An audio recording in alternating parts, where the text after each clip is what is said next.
Pernah nggak sih kamu ngerasa tiba-tiba gugup banget pas harus ngomong di depan banyak orang atau di depan umum? Kayak tiba-tiba nih ngerasa deg-degan banget, tangan dingin, tiba-tiba lupa harus ngomongin apa, bolak-balik ke toilet karena mules, atau biasa kita kenal yang namanya demam panggung. Bahkan kadang sampai gemetar atau suaranya jadi nggak stabil. Kayak yang ada di contoh video ini. Di era digital. Saya ulangi, di era digital.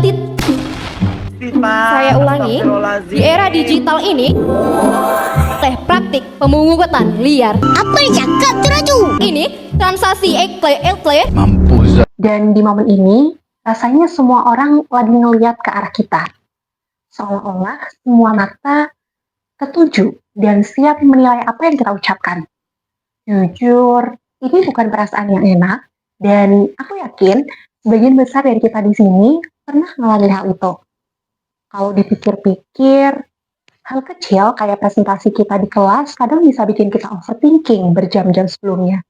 Kita latihan berkali-kali, mikirin kata-kata yang mau diucapkan, tapi begitu maju ke depan, tetap terasa gugup. Bahkan kadang lebih parah dari apa yang kita bayangkan. Kenalin, aku Veliana, dan kita akan membahas mengenai From Nervous to Powerful, Finding My Voice. Tapi sebenarnya aku nggak selalu seperti itu. Kalau aku lihat ke masa kecilku, ketika aku duduk di bangku TK, aku termasuk anak yang cukup berani dan sering banget untuk maju ke depan tanpa harus ditunjuk. Pada suatu ketika, ada seorang guru yang nanya, dan aku tipe yang langsung angkat tangan tanpa mikir panjang. Waktu itu, aku tidak kepikiran mengenai penilaian orang lain seperti apa, tidak takut salah, dan tidak overthinking. Aku cuma maju, ngomong, dan selesai. Di SD, aku mulai mencoba berbagai lomba, baik itu untuk lomba pidato ataupun lomba public speaking. Di SMP dan juga SMA, mulai mengikuti beberapa lomba, baik itu di tingkat daerah ataupun provinsi, yang mengikuti di bidang public speaking. Aku sering ikut lomba, tampil di depan umum, dan terlibat berbagai kegiatan yang mengharuskan untuk bisa berbicara di depan banyak orang. Dan jujur, di masa itu public speaking terasa biasa aja. Bahkan bisa dibilang menyenangkan. Ada rasa senang ketika bisa berdiri di depan orang dan bisa menyampaikan sesuatu. Tapi seiring bertambahnya usia, perlahan tentu ada sesuatu yang berubah. Aku mulai overthinking, aku mulai memikirkan hal-hal yang sebelumnya tidak pernah aku pikirkan. Seperti, gimana kalau aku salah? Gimana kalau orang lain ngejudge aku? Gimana kalau aku nggak cukup bagus dibanding orang lain?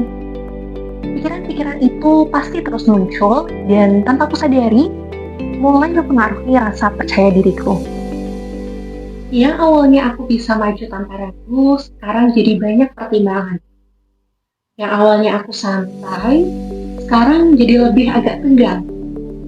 Dan akhirnya aku sadar, bukan kemampuanku yang hilang, tapi kepercayaan diriku yang mulai berkurang karena terlalu banyak berpikir. Dan ternyata apa yang aku rasakan ini bukan cuma aku yang merasakan. Menurut National Institute of Mental Health, 75% orang mengalami kecemasan saat berbicara di depan umum. Bahkan, public speaking sering disebut sebagai salah satu ketakutan paling umum yang dimiliki oleh manusia. Artinya, kemungkinan besar kalian yang ada di sini juga pernah merasakan hal yang sama. Jadi, kalau kamu merasa gugup, itu bukan berarti kamu tidak mampu. Itu bukan berarti kamu lemah. Itu justru sesuatu yang sangat manusiawi. Apalagi kalau kita lihat kondisi sekarang, khususnya kita sebagai Gen Z. Kita hidup di era digital di mana semua teknologi ada, semua serba ada. Yang berarti bahwa semua hal bisa saja untuk direkam, disimpan, ataupun dibagikan dengan cepat. Kesalahan kecil yang kita lakukan bisa dengan mudah dilihat dan diakses oleh banyak orang. Dan tentunya ini akan membuat kita menjadi lebih berhati-hati dan bahkan cenderung untuk takut mencoba hal baru. Kadang, kita jadi mikir, gimana kalau aku salah? Gimana kalau orang lain ngejudge kita? Dan akhirnya, daripada ambil risiko, kita lebih memilih untuk diam. Padahal, sebenarnya kita punya ide yang menarik untuk bisa disampaikan ke teman-teman. Kita punya sesuatu yang dapat berimpact ke teman-teman, tapi karena takut, kita menahan semuanya dan berujung diam saja, tidak melakukan apa-apa. Masalahnya, ketika kita memilih untuk diam saja, bukan cuma menghindari rasa gugup yang ada, kita juga kehilangan kesempatan untuk bisa menyampaikan ide, kesempatan lebih banyak orang, dan kesempatan untuk terus berkembang. Coba bayangkan, kamu sedang berada di situasi ini. Kamu sedang berada di kelas, dan dosen melakukan sesi Q&A atau sesi diskusi, dan kamu sebenarnya punya ide yang bagus untuk disampaikan. Kamu berpikir, ini kayaknya jawabannya tepat deh. Tapi kamu ragu. Kamu takut salah, dan kamu takut untuk dinilai. Dan akhirnya, kamu diam saja. Beberapa menit kemudian, ada teman kamu yang ngomong hal yang sama persis. Dan di situ kamu cuma bisa mikir, harusnya tadi aku ngomong. Rasanya pasti nyesel kan? Disitulah aku mulai sadar seberapa penting komunikasi itu.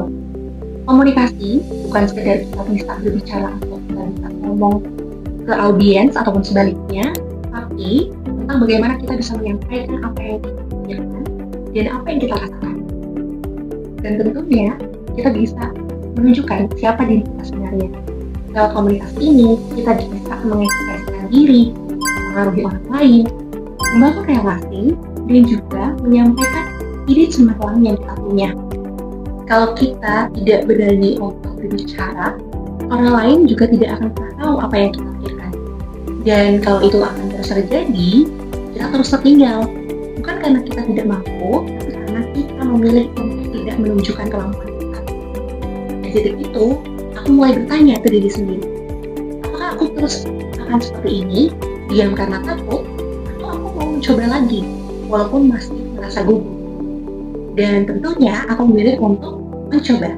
Bukan karena aku sudah percaya diri sepenuhnya, dan jujur sampai sekarang aku pun masih merasakan gugup ketika ingin memulai sesuatu. Tetapi aku mulai belajar dan menyadari bahwa tidak akan membiarkan rasa gugup itu menghentikanku. Dari situ aku banyak belajar yang menurutku ini dapat membantu teman-teman bisa belajar menangani rasa gugup itu. Yuk simak tipsnya.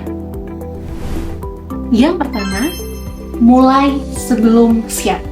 Karena realitanya kita jarang sekali merasa siap hingga 100%. Kalau kita terus menunggu sampai siap, kita mungkin tidak akan pernah memulai. Terkadang keberanian itu muncul justru ketika kita sudah melangkah, bukan sebelum melangkah. Yang kedua, persiapan itu penting. Dengan latihan, teman-teman bisa mempelajari materi ataupun outline apa saja yang ingin disampaikan. Dan tentunya belajar mengenai teknik cara mengatur napas yang benar. Ketika teman-teman berbicara nantinya dapat lebih tenang dan tidak ada rasa grogi itu. Tips lain yang bisa membantu teman-teman agar tidak belibet ataupun terkendala dalam menyampaikan pesan yang ingin teman-teman sampaikan, tips dari aku adalah mencoba melakukan senam mulut. Teman-teman bisa melakukan dan mengucapkan A, I, U, E, O secara berulang, dan teman-teman harus mengulanginya dan menyampaikan dengan jelas seperti ini. A, I, U, E, O. A, I, U, E, O. A, I, U, E, O. Dengan teknik ini, teman-teman bisa melatih mulut teman-teman agar lebih terbiasa dalam mengucapkan huruf vokal dan tidak menyebabkan belibet ataupun salah ketika menyampaikan apa yang teman-teman sampaikan. Dengan tips ini, teman-teman menjadi lebih siap dan juga lebih tenang ketika berbicara di depan banyak audiens. Yang ketiga, fokus ke pesan, bukan ke penilaian orang. Seringkali kita terlalu sibuk untuk memikirkan bagaimana orang melihat kita. Padahal sebenarnya yang paling penting adalah apa yang kita sampaikan, apa yang ingin kita ucapkan ke orang lain. Orang mungkin bisa lupa jika kita sempat salah ataupun belibet, tetapi mereka akan ingat apa pesan dan juga makna yang ingin kita bawakan. Yang keempat, jadi diri sendiri. Teman-teman tidak perlu berusaha untuk terlihat terlalu sempurna dan memaksakan, karena justru dengan itu teman-teman akan terlihat kaku dan juga tidak natural. Orang-orang dapat lebih mudah terhubung ataupun terkoneksi dengan kita ketika kita bisa menyampaikan sesuatu itu dengan jujur dan otentik, sehingga kita bisa menyampaikan pesan dan juga makna secara natural. Dan yang terakhir, teman-teman harus bisa memahami audiens atau siapa yang berada di depan teman-teman. Teman-teman harus bisa belajar bagaimana cara berbicara, kemudian pemilihan bahasa yang digunakan, intonasi, ritme ataupun temponya, bahkan body language dari mulai postur tubuh, kemudian kontak mata dengan audiens itu akan sangat berpengaruh, karena kita perlu tahu bahwa komunikasi itu tidak hanya soal berbicara, tapi bagaimana kita menyampaikannya dan audiens dapat menerima pesan apa yang ingin kita sampaikan. Dari semua proses ini, aku belajar satu hal yang paling penting, bahwa gugup itu wajar. Bahkan orang-orang yang sudah berpengalaman pun masih merasakannya, seperti presiden, para menteri. Tetapi, menjadi berani bukan berarti tidak takut. Berani itu berarti tetap melangkah, tetap berbicara, walaupun kita merasa takut.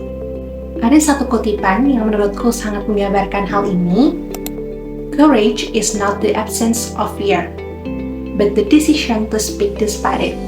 Keberanian bukan berarti kita tidak memiliki rasa takut, tetapi tetap memilih untuk berbicara di tengah rasa takut tersebut. Jadi, kalau suatu saat kamu merasa gugup ketika harus berbicara di depan orang lain, ingatlah bahwa kamu itu tidak sendirian. Itu hal yang sangat normal, tapi jangan membiarkan rasa takut itu membuat kamu untuk memilih diam. Karena bisa jadi di balik rasa gugup itu ada potensi besar yang belum kamu keluarkan. Ada ide yang belum kamu sampaikan, ada kesempatan yang belum kamu ambil. Dan mungkin yang kamu butuhkan bukanlah menjadi sempurna, tapi cukup berani untuk memulai. Karena pada akhirnya, suaramu itu penting, dan dunia perlu mendengarnya. Sekian dan terima kasih.